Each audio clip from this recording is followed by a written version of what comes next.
The Exit 8 Big Top Mall and Video Arcade. I live in a human habitat called the Exit 8 Big Top Mall and Video Arcade. We are conveniently located off of I-95, which shows a 2, 4, and 7, 365 days of the year. Mack says that when he answers the thrilling telephone. Mack works here at the mall. He is the boss. I work here too. I am the gorilla. At the Big Top Mall, a creaky music carousel spins all day, and monkeys and parrots live amid the merchants. In the middle of the mall is a ring with benches where humans can sit on their rumps while they eat soft pretzels. The floor is covered with sawdust made of dead trees. My domain is at one end of the ring. I live here because I am too much gorilla and not enough human. Stella's domain is next to mine. Stella is an elephant. She and Bob, who is a dog, are my dearest friends. At present, I do not have any gorilla friends. My domain is made of thick glass and rusty metal and rough cement. Stella's domain is made of metal bars. The sun bear's domain is wood, and the parrot's is wire mesh. 3 of my walls are glass. One of them is cracked, and a small piece about the size of my hand is missing from the bottom corner. I made the hole with the baseball bat Matt gave me for my 6th birthday. After that, he took the bat away, but he let me keep the baseball that came with it. A jungle scene is painted on one of my domain walls. It has a waterfall without water, and flowers without scent, and trees without roots. I didn't paint it, but I enjoy the way the shapes flow across my wall, even if it isn't much of a jungle. I am lucky my domain has 3 windowed walls. I can see the whole mall and a bit of the whole world beyond.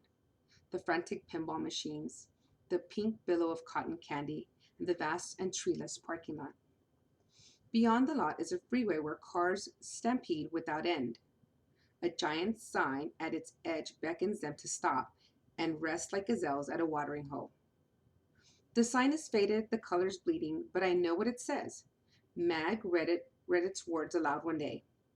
Come to the Exit 8 Big Top Mall and Video Arcade, home of the one and only Ivan, mighty Silverback. Sadly, I cannot read, although I wish I could. Reading stories would make a fine way to fill my empty hours. Once, however, I was able to enjoy a book left in my domain by one of my keepers. It tasted like termites.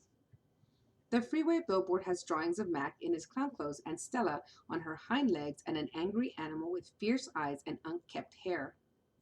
That animal is supposed to be me, but the artist made a mistake. I am never angry. Anger is precious. A silverback uses anger to maintain order and warns his troop of danger. When my father beats his chest, it was to say, beware, listen. I am in charge. I am angry to protect you because that is what I was born to do. Here in my domain, there's no one to protect. Did you find the metaphors? You might want to rewind, listen to it again. Remember that a metaphor uses words like is and were and are, and they say that things are that. I'll continue. The littlest big top on earth. My neighbors here at the Big Top Mall know many tricks. They are an educated lot, more accomplished than I am. One of my neighbors plays spaceball, although she is a chicken. Another drives a fire truck, although he is a rabbit. I used to have a neighbor, a sleek and thoughtful seal, who could balance a ball on her nose from dawn till dusk. Her voice was like the throaty bark of a dog chained outside on a cold night. Children wished on pennies and tossed them into the plastic pool. They glowed at the bottom like flat copper stones. The seal was angry one day, or bored perhaps, so she ate 100 pennies. Mack said she'd be fine. He was mistaken. Mack calls our show the littlest big top on earth. Every day at 2, 4, and 7, humans fan themselves, drink sodas, and applaud. Babies wail. Mack, dressed like a clown, pedals a tiny bike, and a dog named Snicker rides on Stella's back. Stella sits on a stool. It is a very sturdy stool. I don't know any tricks. Mack says it's enough for me to be me. Stella told me that some circuses move from town to town. They have humans who dangle on ropes twinning from the top of tents. They have grumbling lions with gleaming teeth and a snaking line of elephants, each clutching the limp tail in front of her. The elephants look far off into the distance so they won't see the humans who want to see them. Our circus doesn't migrate. We sit where we are, like an old beast too tired to push on. After our show, humans forge through the stores. A store is where humans buy things they need to survive. At the Big Top Mall, some stores sell new things. Things like balloons and t-shirts and caps to cover the gleaming heads of humans. Some stores sell old things that smell dusty and damp and long forgotten.